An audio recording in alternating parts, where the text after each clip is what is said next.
दोस्तों, battle through the heavens की दुनिया में कई शक्तिशाली लोग आए, कई लीजेंड्स आए, लेकिन एक नाम ऐसा था जिसे सुनकर पूरा डाउकी कॉन्टिनेंट डर जाता था। वो कोई हीरो नहीं था, वो कोई राइटर्स कल्टिवेटर नहीं था, वो था हुंटियांडी।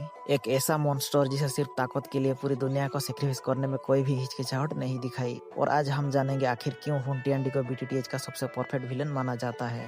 हुंटियांडी हुन क्लान का लीडर और हॉल ऑफ सोल्स का असली मास्टरमाइंड। लेकिन उसकी असली डरावनी बात उसकी ताकत नहीं थी, बल्कि उसकी सोच थी। जो बाकी लोग पावर चाहते थे, हुंटियांडी इमोर्टैलिटी चाहता था। जो बाकी लोग कॉन्टिनेंट को रूल करना चाहते थे, हुंटियांडी खुद भगवान बनना चाहता था। अब बात करते हैं उसका पर्सनालिटी के बारे में। हुंटियांडी कभी चिल्लाता नहीं, कभी अननेसेसरीली गुस्सा नहीं होता। वो हमेशा शांत रहता है, कोल्ड, काम, कैलकुलेटिंग।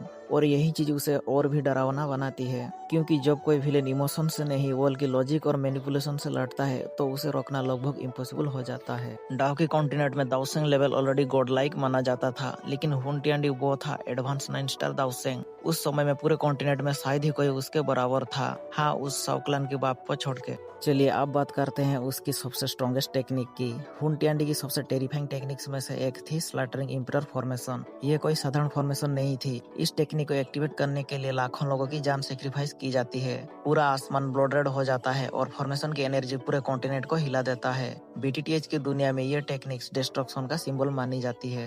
हुंटियांडी की दूसरी हॉरिफाइंग एबिलिटी थी ब्लडी बॉडी। इस फॉर्म में उसका शरीर ऑलमोस्ट इमोर्टल बन जाता है। उसकी रीजनरेशन स्पीड इतनी टेरिफाइंग होती है कि नॉर्मल अटैक्स उसे रोक ही नहीं सकते।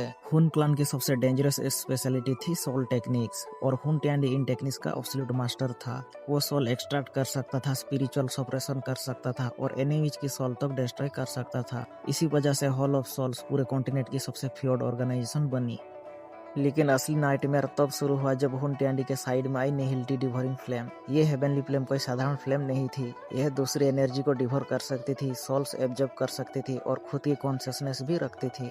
इमेजिन करो एक दाओसेंग मॉन्स्टर और उसके साथ यूनिवर्स की सबसे टेरिफाइंग फ्लेम में से एक। लेकिन हुंटियांडी का गोल सिर्फ कॉन्टिनेंट रूल करना नहीं था। उसका असली सपना था दाऊदी बनना, एक ऐसा रियल्म जहाँ कल्टिवेटर लिटरली गॉड बन जाता है। और इस गोल के लिए हुंटियांडी ने सेंचुरीज तक प्लानिंग की। मैनिपुलेशन, मसक्री, बिट्रेयल, वार, सब कुछ सिर्फ एक चीज के लिए, एब्सोल्यूट पावर। और फिर एक दिन वो मोमेंट आया जिसने पूरे डाउकी कॉन्टिनेंट को हिला दिया। हुंटियांडी फाइनली दाऊदी बन गया। उसकी ओरा से स्पेस टूटने लगा, स्काई क्रैक होने लगी और दाओसेंग एक्सपर्ट्स इंसेक्ट जैसे लगने लगे। उस समय पूरा कॉन्टिनेंट होपलेस हो चुका था। तो दोस्तों, हुंटियांडी को बीटीटीएच का सबसे परफेक्ट विलेन क्यों कहा जा रहा है, या आपका कोई और कैरेक्टर ज्यादा डेंजरस लगता है, कमेंट करके जरूर बताना। और अगर आपको ऐसे ही सिनेमेटिक डोंगा वीडियोज पसंद है तो चैनल को सब्सक्राइब करना मत भूलना, क्योंकि अभी बीटीटीएच की असली वॉर शुरू हुई है। तो मिलते हैं अगले वीडियो में।